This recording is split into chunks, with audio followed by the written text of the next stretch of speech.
प्यारे विद्यार्थियों, मेरा आज का व्याख्यान केंद्रित होगा फीरोमोन पर। अपने पिछले लेक्चर में मैंने हार्मोन के बारे में विस्तार से चर्चा की थी।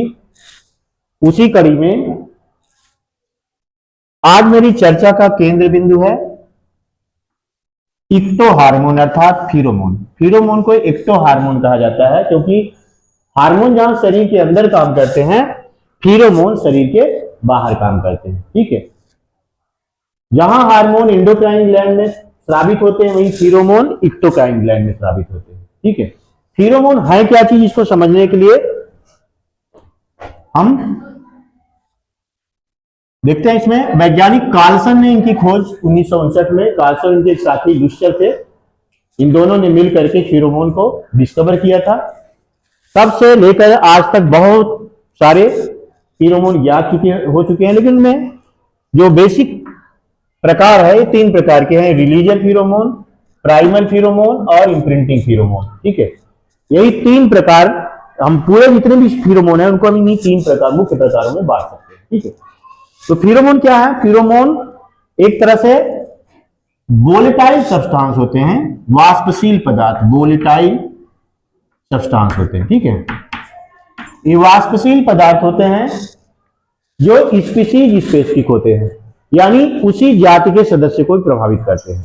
यानी जिस जाति में सिक्रीट होते हैं उसी जाति के अन्य सदस्यों पर ही इसका प्रभाव होता है, बाकी जाति के सदस्यों पर इसका कोई प्रभाव नहीं होता। ठीक है, ये फीरोमोन विशेष करके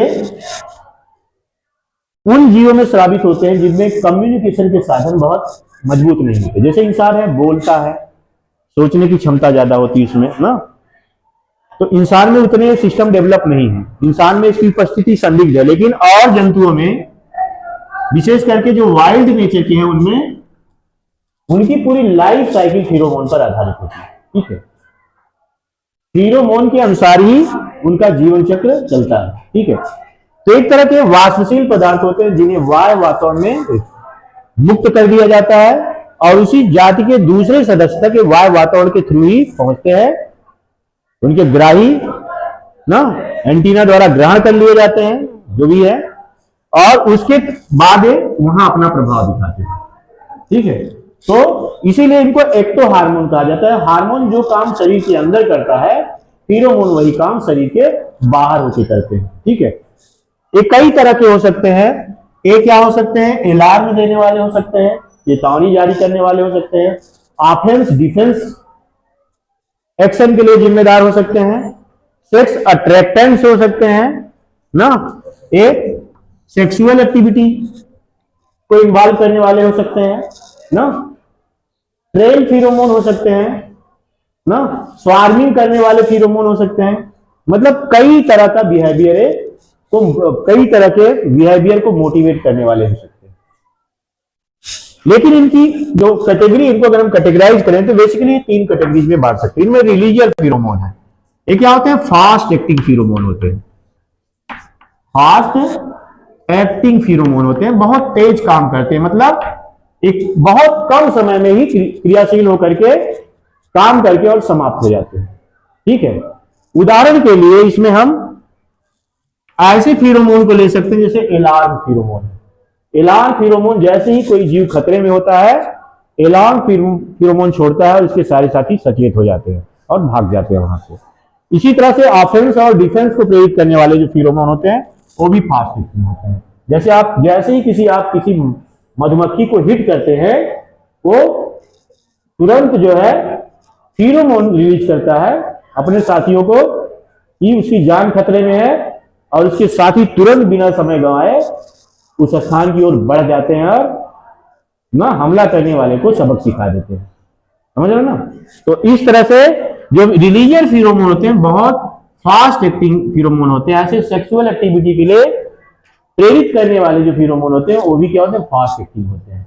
उदाहरण के लिए जो रेशम का कीड़ा होता है, एक जिसको बॉम्बिक्स मोरी कहते हैं, रेशम का कीड़ा क्या साइंटिफिक नेम है? बॉम्बिक्स मोरी। इसकी जो मादा होती है एक फिरोमोन निकालती है जिसका नाम है बॉम्बिकॉल। वैज्ञानिकों ने इसको नाम क्या दिया? बॉम्बिकॉल। ये बॉम्बिकॉल निकालती है। इस बॉम्बिकॉल के प्रभाव से इसका जो मेल होता है ये कई किलोमीटर, लगभग 12 किलोमीटर दूरी से आकर्षित होकर के इस तक आ जाता है। ठीक है, इसी तरह के फिरोमोन कई और जंतु भी निकालते हैं। बिल्लियां सिवेटोन निकालती है, मस्क डियर मस्कॉन निकालते हैं ना। इसी तरह से चींटियां जब लाइन में चलती हैं तो एलार्म, जिसको ट्रेल फिरोमोन कहा जाता है, उसको निकालती हैं ना, स्रावित करती हैं और इसके प्रभाव से सारी चींटियां लाइन में चलती हैं।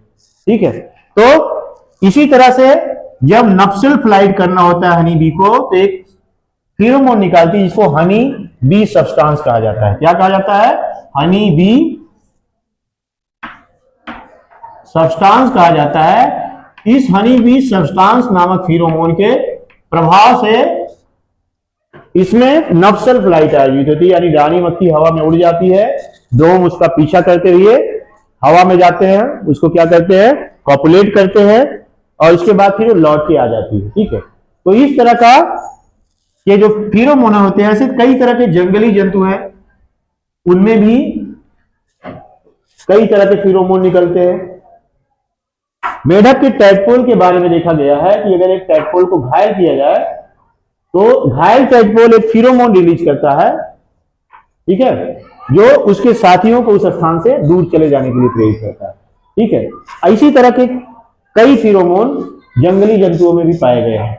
जंगली जंतु अपने एरिया का डिमार्केशन यूरिनेट करके या फीकल मैटर थ्रू करके उससे कर देते हैं। कुछ फिरोमोन शरीर की कई भागों में होते हैं, कुछ लार में होते हैं, कुछ सींगों में होते हैं, कुछ खुर में भी होते हैं या कुछ त्वचा में भी होते हैं। कई पार्ट, यानी शरीर के बहुत सारे पार्टों में आपने देखा होगा कि बहुत सारे जानवर खुर को रगड़ते हैं। खुर रगड़ करके वो एरिया को डिमार्क करते हैं, वो अपनी फिरोमोन को रिलीज करते हैं। इसी तरह से कुछ जानवर सींगों को रगड़ करके फिरोमोन रिलीज करते हैं। ठीक है, कुछ सलाइवा सिक्रीट करके, सलाइवा गिरा करके क्या करते हैं? फिरोमोन रिलीज करते हैं। कुछ यूरिनेट करके, कुछ फीकल मैटर से फिरोमोन करके बाउंड्री लाइन बनाते हैं, अपनी एरिया का डिमार्केशन करते हैं। ठीक है, तो इस तरह से एक फिरोमोन होते हैं रिलीजर फिरोमोन जो फास्ट एक्टिंग, दूसरी तरफ प्राइमर फिरोमोन होते हैं जो स्लो एक्टिंग होते हैं, धीरे धीरे काम करते हैं। क्या करते हैं? स्लो एक्टिंग होते हैं। इनका प्रभाव स्लो होता है और बहुत देर से प्रभाव है, मतलब एक कुछ दिन से कुछ महीने तक का समय लगा सकते हैं। उदाहरण के लिए जब मधुमक्खियों का डेवलपमेंट हो रहा होता है, प्रवर्धन हो रहा होता है, उसमें बहुत सारी रानी मक्खियां बनती है। ठीक है, एक ही छत्ते में कई रानी मक्खियां बनती हैं, लेकिन उनमें से कोई एक रानी मक्खी जिसका डेवलपमेंट थोड़ा आगे होता है, वो क्या करती है? एक फिरोमोन छोड़ती है जिसका नाम है, रासायनिक नाम यहां आप लिख रहे हैं, 9 अल्फा डिकैनोइक एसिड। डिकैनोइक एसिड एक फिरोमोन का नाम है। इसको उसी तरह से क्वीन बी सब्सटेंस की तरह ही है। इसके प्रभाव से बाकी जो मधुमक्खियां होती है बाज हो जाती है। इस तरह से केवल एक छत्ते में एक ही रानी मक्खी हो पाती है। ठीक है, तो इस रानी मक्खी द्वारा निकाले गए पदार्थ के कारण ही ऐसा होता है। इसका नाम है 9 अल्फा डिकैनोइक एसिड। यह एक तरह का स्लो एक्टिंग जो है फिरोमोन है। ठीक है, इसका प्रभाव धीरे धीरे होता है। ऐसे देखा जाता है कि चूहों में देखा गया है कि कई सारी चीजों को, जैसे अभी बात कर रहे थे, ह्यूमन फीमेल की बात कर रहे थे कुछ समय पहले, वैसे ही कई चीजों को जिनका स्ट्रेस साइकिल अलग अलग, जैसे प्राइमेट में मेंस्ट्रुअल साइकिल चलती है, इसे नॉन प्राइमेट जो जीव है उनमें स्ट्रेस साइकिल चलती है। ठीक है, जिसे उनका हीट पीरियड कहा जाता है। उसमें देखा गया है कि भले ही उनका स्ट्रेस साइकिल अलग अलग हो, ठीक है, स्ट्रेस साइकिल इस तरह से ESTROUS साइकिल, ठीक है, स्ट्रेस साइकिल प्राइमेट के मेंस्ट्रुअल साइकिल के समकक्ष अन्य जीवों में जो नॉन प्राइमेट है उनमें चलने वाली एक जनन प्रक्रिया है। ठीक है, तो उसमें देखा जाता है कि भले इनका स्ट्रेस साइकिल अलग हो, लेकिन एक साथ रहने के कारण कुछ समय बाद क्या होता है, उनका स्टेज साइकिल सेम हो जाता है। उसके पीछे इस तरह के प्राइमरी फिरोमोन के रोल को पता चला है। ठीक है, तो ऐसे बहुत सारे फिरोमोन हैं जिसके कारण क्या होता है, इनका प्रभाव देर से होता है लेकिन बहुत महत्वपूर्ण होता है। ठीक है, जैसे अभी भी माइस का उदाहरण दिया। इसी तरह से इम्प्रिंटिंग फिरोमोन है, कुछ फिरोमोन ऐसे होते हैं जिनका प्रभाव लाइफ लॉन्ग होता है। ऐसे फिरोमोन को इम्प्रिंटिंग फिरोमोन कहते हैं ना। इम्प्रिंटिंग के बारे में हमने लेक्चर दिया है कि जिसमें ऐसा बिहेवियर ना हर जीव के जीवन काल में एक ऐसा समय होता है जब किसी चीज को बहुत सटीक तरीके से सीख सकता है, और जो चीजें उस दौरान सीख ली जाती है वो लाइफ लॉन्ग रहती है।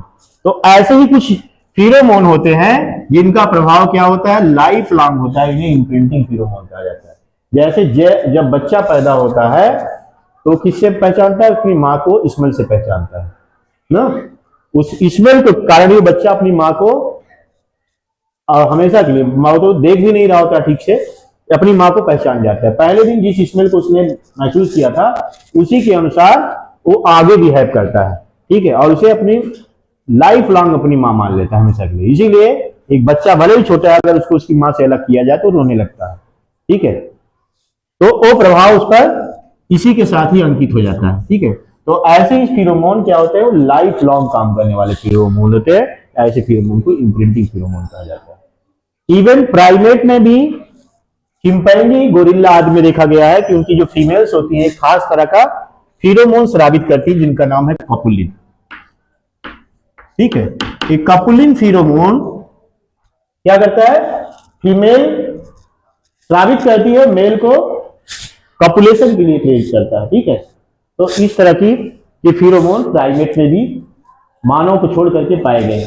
मानव में जहां तक फिरोमोन का प्रश्न है, तो मानव में फिरोमोन की उपस्थिति थोड़ा संदिग्ध है। बावजूद इसके एक वैज्ञानिक है बारबरा मैकक्लिंटॉक, इन्होंने एक प्रयोग किया था कुछ हॉस्टल गर्ल्स पे। बारबरा